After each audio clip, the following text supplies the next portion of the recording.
Calorimetry में last हम लोगों ने पढ़ा था टेम्परेचर इक्विलिब्रियम वाला, ये था फॉर्मूला।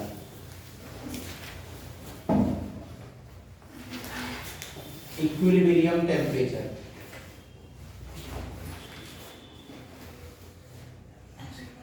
बोलोगे M1C1T1 M2C2T2 upon M1C1 plus M2C2.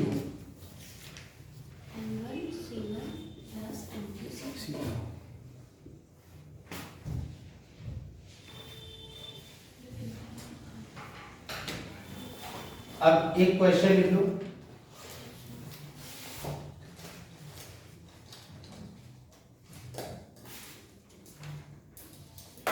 The 40 kilogram water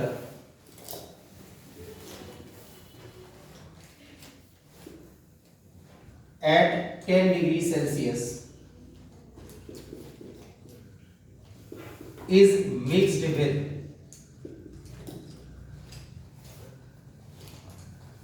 30 kilogram water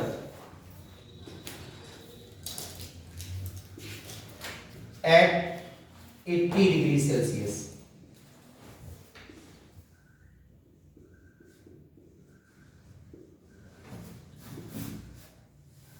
Find the equilibrium temperature.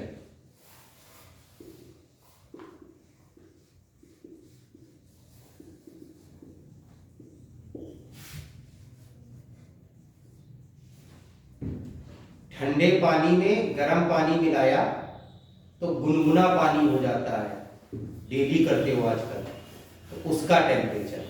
तो यहां पर पहले सिर्फ एक चीज, ये है हॉट ऑब्जेक्ट, ये हीट लॉस करेगा, और ये है कोल्ड ऑब्जेक्ट, हीट गेन करेगा। हीट गेन करेगा, और फाइनली ये हीट ट्रांसफर तब रुक जाएगा जब इक्विलिब्रियम टेम्परेचर का कॉन्सेप्ट मिल जाता है, दोनों सेम टेम्परेचर पर। तो यहां T इज इक्वल टू, जब आप यूज करेंगे M1C1T1 plus M2C2T2 upon M1C1 plus M2C2।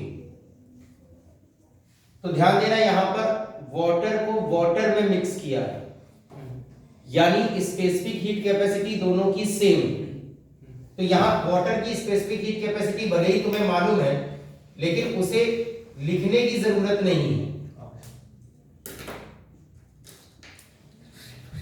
तो यहां ऊपर से और नीचे न्यूमरेटर डिनोमिनेटर दोनों में specific heat of water common आ जाएगा, M1T1 plus M2T2 upon CW M1 plus M2। ये कैंसिल आउट हो जाएगा, और अब डायरेक्ट वैल्यूज पुट अप कर दो। M1T1 40 into 10,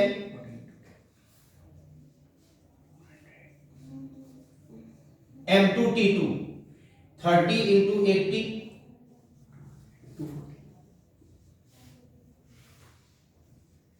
upon M1 plus M2 40 plus 30। तो ये T आ जाएगा 400 प्लस 20 420 800 अपॉन 70 40 डिग्री सेल्सियस। ठीक है, कुशाग्र Yes, sir. ज्यादा गर्म रह गया पानी, नहा मत लेना, Yes, sir. अभी और ठंडा मिला लो। अच्छा, अगर मैं इसी क्वेश्चन को ऐसे लिखता,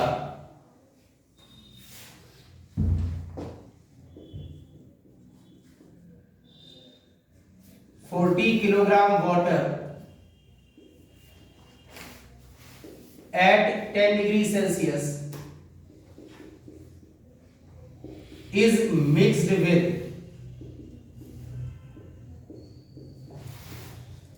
40 kilogram water at 70 degree Celsius. और अब आपसे कहे फाइंड द इक्विलिब्रियम टेम्परेचर।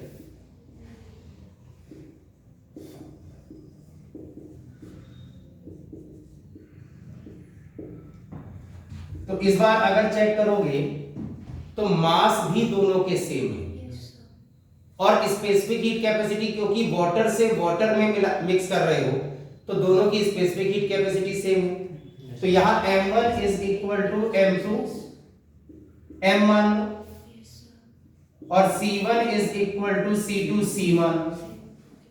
तो अब क्योंकि टेम्परेचर होता है m1 c1 t1 plus m2 c2 t2 upon m1 c1 plus m2 c2, तो यहां से mc कॉमन आ जाएगा 2mc, ये कैंसिल आउट हो गया। तो डायरेक्ट भी फॉर्मूला अगर याद रहे ऑब्जेक्टिव क्वेश्चंस में आप लगा सकते हो t1 प्लस t2 अपॉन 2। अगर सेम सब्सटेंसेस सेम मास के एक दूसरे के साथ कांटेक्ट में लाते हैं और आपसे इक्विलिब्रियम टेम्परेचर को कहता है तो डायरेक्ट यूज कर सकते हो ऑब्जेक्टिव क्वेश्चंस में t1 plus t2 upon 2। Otherwise पूरा सॉल्व करो तो t is equal to 10 plus 70 upon 2।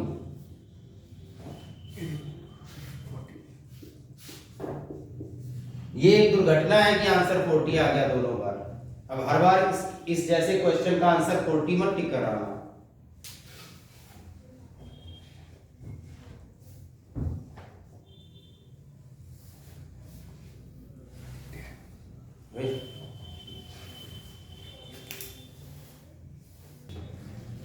अब एक हेडिंग डाल दो latent heat.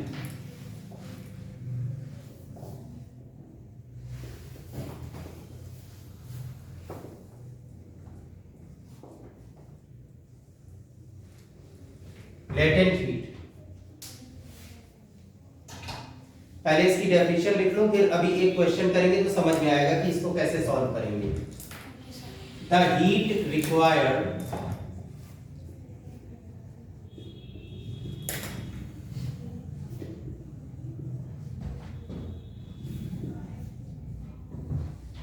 to change the state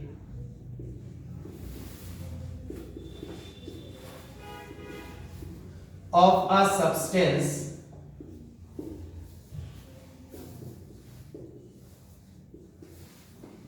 without change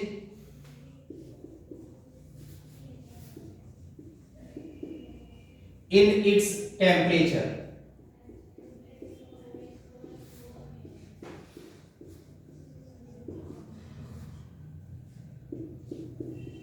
is known as latent heat of substance.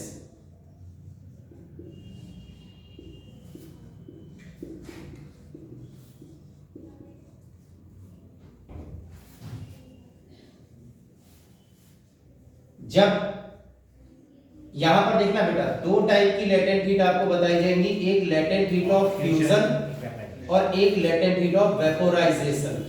Actually substance जब change in state करेगा तो या तो सॉलिड से लिक्विड, लिक्विड से सॉलिड या लिक्विड से वेपर, वेपर से liquid.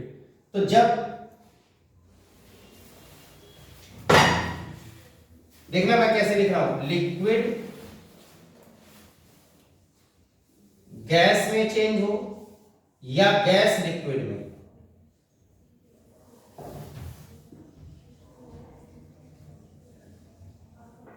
then we find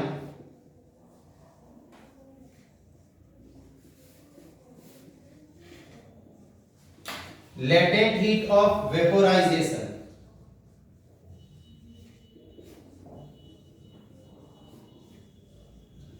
LV,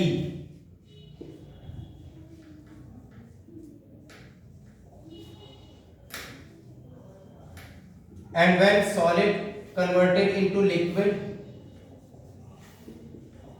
or liquid into solid, then we find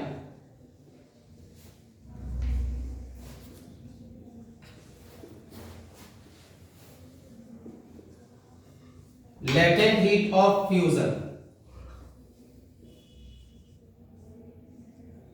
LF, अब 1 मिनट रोक करके हाथ इधर देखो, इधर देखो। जब इसे कैलकुलेट करना होगा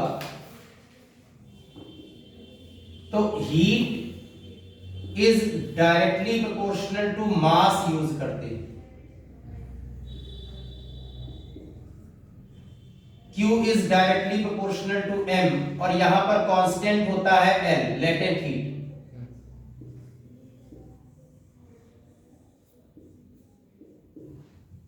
यानी लेटेंट हीट के लिए फॉर्मूला हो जाएगा Q अपॉन M। कैलोरी पर ग्राम लिखो या जूल पर किलोग्राम लिखो, कोई फर्क नहीं पड़ता। अच्छा, लेटेंट हीट के नाम पर तुम्हें दो याद रखने हैं। एक लेटेंट हीट ऑफ फ्यूजन के नाम पर latent heat of ice 80 calorie पर ग्राम, और दूसरा लेटेंट हीट ऑफ वेपोराइजेशन के नाम पर latent heat of steam 540 calorie पर ग्राम। मेरी बात सुनना, जो आपको याद रखनी है वैल्यूज, वो स्पेसिफिक हीट कैपेसिटी वाटर की 1 कैलोरी पर ग्राम पर डिग्री सेल्सियस। कितनी? 1 कैलोरी पर ग्राम पर डिग्री सेल्सियस। पर ग्राम पर degree Celsius. Specific heat of ice half 1/2 calorie पर ग्राम पर degree Celsius. Latent heat ice की 80 कैलोरी पर ग्राम और स्टीम की 540 कैलोरी पर ग्राम। अब बिना इधर उधर देखे, बिना लिखे, सिर्फ एक बात समझो,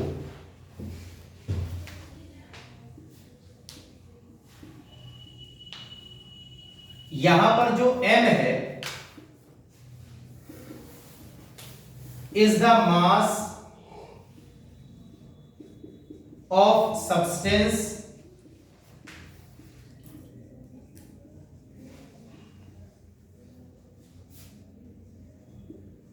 which is converted from one state to other।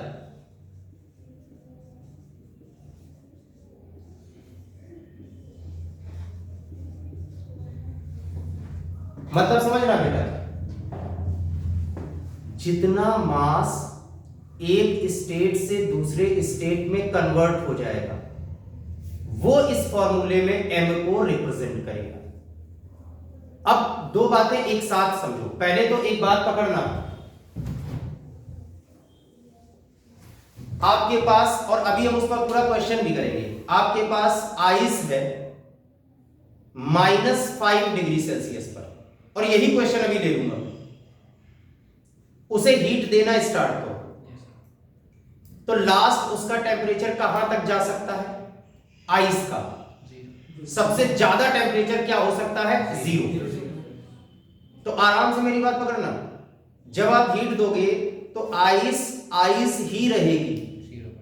यानी मेरे कहने का मतलब यह है कि स्टेट चेंज नहीं हो रही है, टेम्परेचर चेंज हो रहा है, -5 से बढ़ के 0 हो रहा है। तो अगर टेम्परेचर चेंज की वजह से, या टेम्परेचर चेंज किस वजह से हो रहा है वो वाली हीट चाहिए, तो mc डेल्टा टी। कौन सा फॉर्मूला? mc delta T. कब? जब टेम्परेचर चेंज हो, स्टेट चेंज ना हो। एक ही काम होगा, या तो टेम्परेचर चेंज होगा या स्टेट चेंज हो। अगर टेम्परेचर चेंज है तो कौन सा फॉर्मूला? mc डेल्टा टी, और वहां पर m का मतलब है मास ऑफ सब्सटेंस, पूरा का पूरा मास जो है वही वहां यूज करो। और अब 0 डिग्री सेल्सियस पर आइस है, उसे और हीट दो तो क्या होगा? मेल्ट होना स्टार्ट हो जाएगी। अब तुमने कटोरी में एक टुकड़ा आइस का डाला हुआ है, वो धीरे धीरे मेल्ट होता है। ऐसा तो होता नहीं एकदम भक्त से पूरा वाटर बन गया, धीरे धीरे मेल्ट होगा। यानी तुम कटोरी में देखते रहो तो आइस प्लस वाटर दोनों एक साथ एग्जिस्ट कर सकते हो, और वहां टेम्परेचर 0 ही रहेगा, हाँ ना? क्योंकि आप ये सोच भी नहीं सकते कि टेम्परेचर 0.2 है और आइस बची हुई है। आइस का लास्ट टुकड़ा जब तक मेल्ट नहीं हो जाता तब तक 0 ही रहेगा। तो उस समय के बारे में सोचो जब आइस का लास्ट पार्टिकल मेल्ट होगा तो सारा का सारा क्या होगा, वाटर। कितने टेम्परेचर पर, 0। तो जानते हो यहां पर हुआ क्या, 0 degree Celsius ice 0 degree Celsius water में कन्वर्ट हुई, हाँ या ना। यहां हुआ state change without change in temperature. इसको करने के लिए जो हीट है उसे कैलकुलेट करने का तरीका है ml, उसे यूज करने का तरीका है ml। अब 0 डिग्री सेल्सियस पर वाटर है, हीट देते रहो, कितने टेम्परेचर तक चला जाएगा, 100। तो फिर से वाटर वाटर ही रहा लेकिन टेम्परेचर चेंज हुआ, तो कौन सा फॉर्मूला, mc डेल्टा T। फिर 100 डिग्री सेल्सियस पर वाटर है, आप गैस जला दो और उस पर 100 डिग्री सेल्सियस पर वाटर है, लगातार हीट देते रहो तो वेपोराइज होना स्टार्ट हो जाएगा, स्टीम बनना स्टार्ट हो जाएगा। आप अपने समझने के लिए और एक काम करो, वो जो बाउल है, वो जो कटोरा है, उस पर एक ग्लास जार फिक्स कर दो तो धीरे धीरे देखोगे स्टीम में कन्वर्जन होने लगेगा। और जिस समय लास्ट पार्टिकल वाटर का स्टीम में कन्वर्ट होगा तो सारी की सारी स्टीम होगी 100 डिग्री सेल्सियस पर, यानी 100 degree Celsius water is converted into 100 degree Celsius steam without change in temperature, it changes its state. और स्टेट चेंज के टाइम पर Q is equal to ml, Q is equal to ml। तो अब जरा इसका use देखना पहले।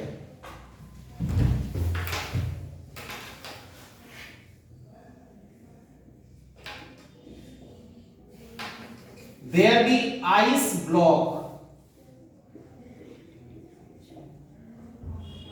at temperature 0 degree Celsius.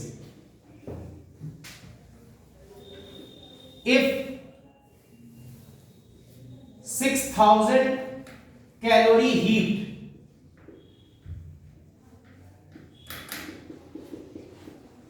is given to it,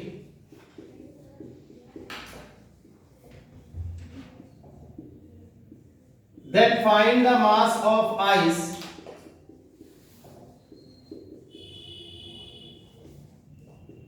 converted into water.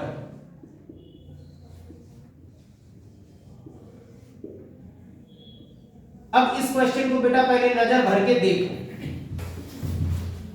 इस समय आइस कितने टेम्परेचर पर है, 0। अब इसको मैं अगर 1 कैलोरी हीट भी दूं तो भी थोड़ा बहुत तो मेल्ट करेगी।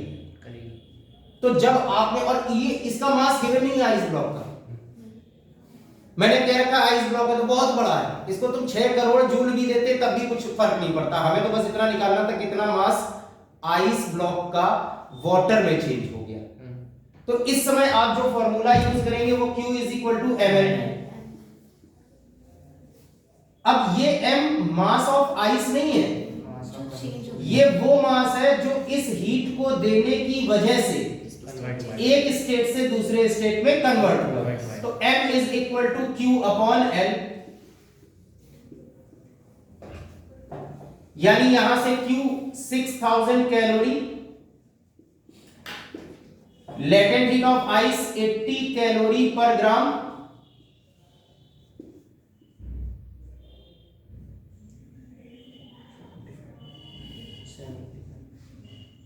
$75 ग्राम, यानी इस आइस ब्लॉक को 75 ग्राम मेल्ट कर देगी 6000 कैलोरी हीट। बात ठीक है। अब इसको उल्टा एक और तरीके से लेते हैं।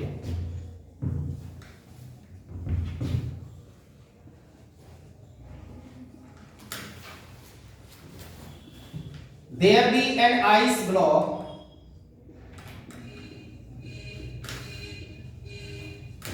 of mass 50 gram. Find the heat required to melt it completely.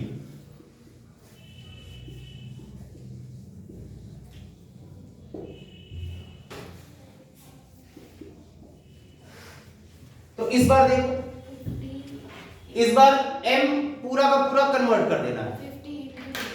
यहां actually Q is equal to ml वाले फॉर्मूले में m उसी मास को साउंड करता है जो एक से दूसरी स्टेट में कन्वर्ट हो जाए, और इस क्वेश्चन में स्पेशली उसने कह दिया पूरा का पूरा कन्वर्ट करना है। तो यहां ये मुद्दा नहीं है कि जितना मास है वो रख देंगे, जो कन्वर्ट हो रहा है वो रख रहे हैं, और पूरा का पूरा कन्वर्ट हो रहा है। तो फिर से वही फॉर्मूला यूज करना है, Q is equal to ml, और इस बार हीट आपको फाइंड करनी है, तो m 50 ग्राम और latent heat of ice 80 calorie पर gram. Gram gram cancel out हो जाएगा, और heat required to melt the whole ice block 4000 calorie. ठीक है,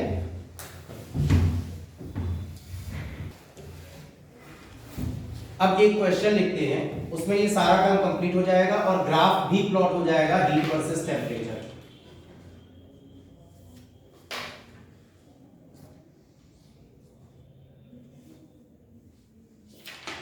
Find the heat required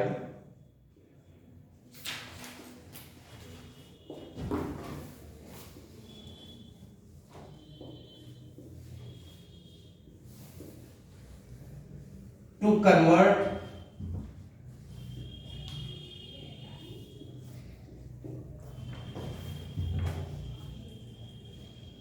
m gram ice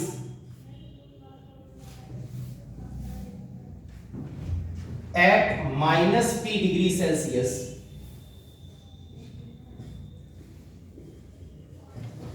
to steam at 100 degree Celsius.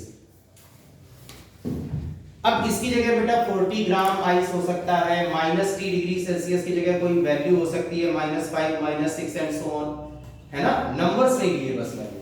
Question इन्हीं के बीच में कुछ ना कुछ सेट हो जाएगा, वो भी बता दूंगा। अब देखना इसे, और एक बार साथ में थोड़ा सा हेल्प करते रहो। सबसे पहले आइस है,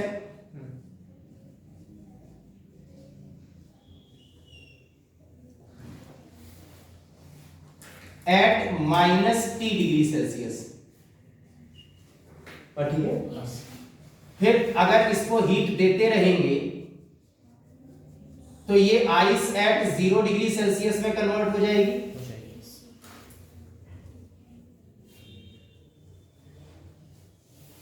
और ऐसा करने में late assume that heat use होती है Q1।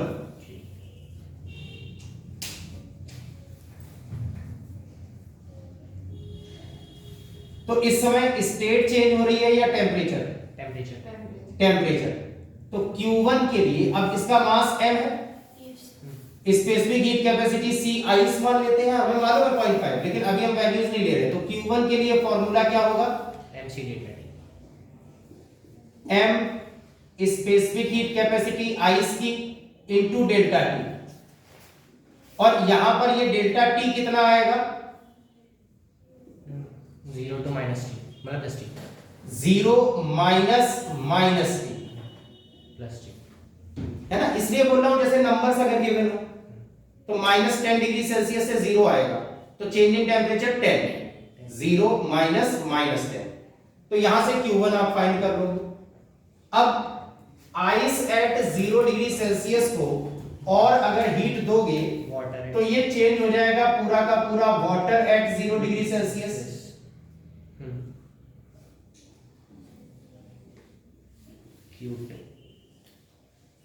ml।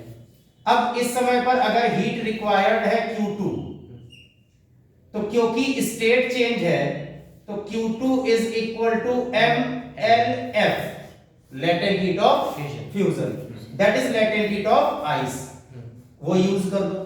अच्छा, फिर और हीट दोगे तो वाटर 100 डिग्री सेल्सियस पर चला जाएगा,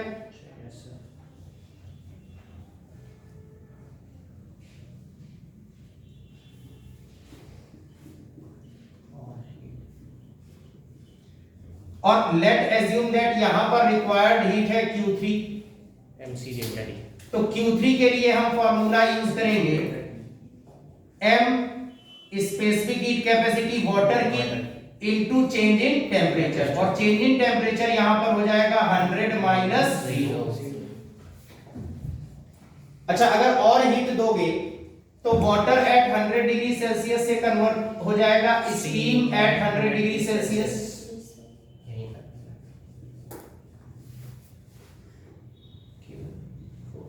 और इस समय अगर हीट रिक्वायर्ड Q4 है, then Q4 is equal to mLV, latent heat of vaporisation या latent heat of steam.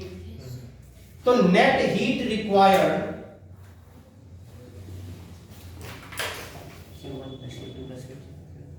Q1 plus Q2 plus Q3 plus Q4।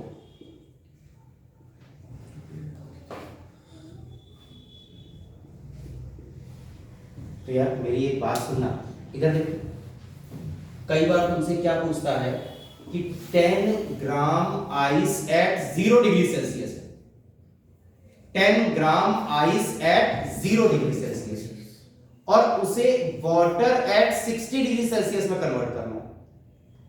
तो आपको कौन कौन से स्टेप लेने पड़ेंगे? आइस है 0 पर, तो पहले आइस से वाटर 0, तो ml, फिर वाटर 0 से वाटर 60, mc डेल्टा टी, और डेल्टा टी 60 माइनस 0, बस। और Q1 प्लस Q2 आपको नेट हीट दे देगा। ये लॉन्गेस्ट है, इससे बड़ा कुछ नहीं हो सकता। बात ठीक है? अब पेन रोको, पेन रोको, पेन रोक लो बिल्कुल।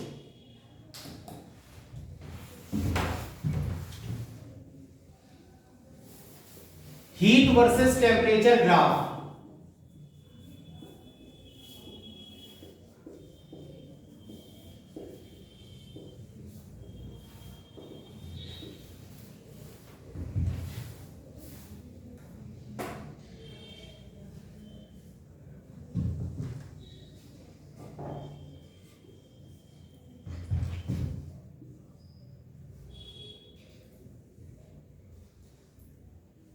ये O है, इनिशियल पॉइंट, और ये हमारे क्वेश्चन के according ice eight minus T degree Celsius, हाँ ना? Yes sir. तो अब यहां पर ध्यान देना बेटा, सबसे पहला काम क्या है?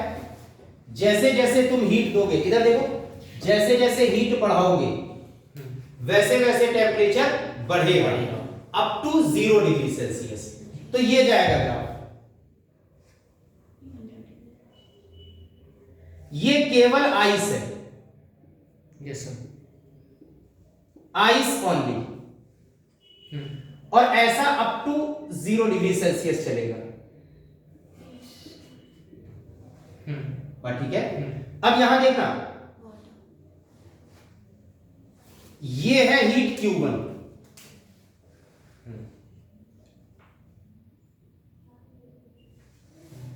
बात ठीक है? उसके बाद आइस इस समय 0 डिग्री सेल्सियस पर है, ए पॉइंट पर। ओ पॉइंट पर क्या है? Ice eight minus T degree Celsius, और ए पॉइंट पर अगर मैं पूछूंगा तो क्या मिलेगा? Ice at 0 degree Celsius. अब जब और हीट दोगे, और हीट दो, टेम्परेचर नहीं बढ़ेगा, सिर्फ वाटर में कन्वर्जन होगा। तो ग्राफ ऐसा, ice plus water, water, water में कन्वर्ट करेगा। तो बी पॉइंट पर क्या बनेगा? सिर्फ वाटर एट 0 डिग्री सेल्सियस, और बीच में आइस प्लस वाटर दोनों एग्जिस्ट करेंगे, और ये वाली हीट है Q2। उस क्वेश्चन से अपने आप को मिलाते रहना। Yes sir. सामने ही दिखा है, हाँ ना? अपनी आइस से water, no change in temperature, तो हमने ऊपर नहीं बढ़ाया। Yes sir. सेम टेम्परेचर पर आइस वाटर में कन्वर्ट होते होते होते होते बी पॉइंट पर क्या हुआ? सारा का सारा वाटर एट 0 डिग्री सेल्सियस। अब और हीट दोगे तो वाटर का टेम्परेचर बढ़ेगा up to 100 degree Celsius.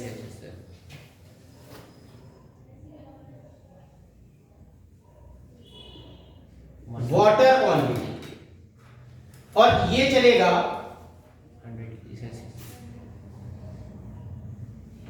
100 degree Celsius.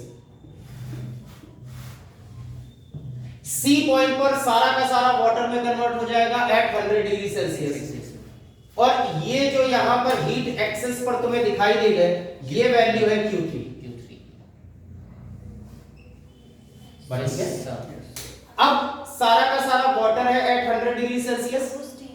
जब और हीट दोगे तो ये फिर से स्ट्रेट लाइन इस तरीके से विद नो स्लोप स्टीम।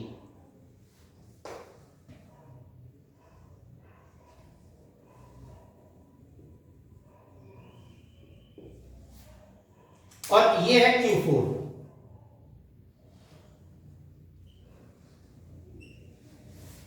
बात ठीक है? बात ठीक है? तो अब देखना बेटा, ओ पर एक बार बोलते रहो, क्या था? Ice at 0 degree Celsius. ओ पर माइनस -3 सेल्सियस। ए पर आइस एट 0 डिग्री सेल्सियस।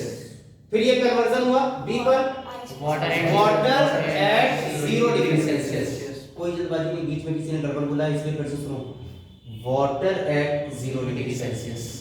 सारा का सारा वाटर में कन्वर्ट हो गया। अगर आइस का एक पार्टिकल भी बचा रहता तो टेम्परेचर क्यों बढ़ेगा?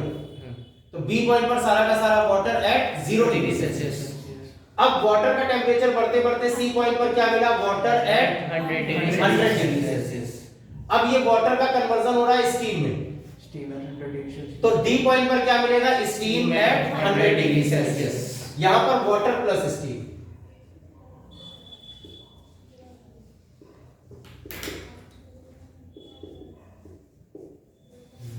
बात ठीक है? Yes sir. बस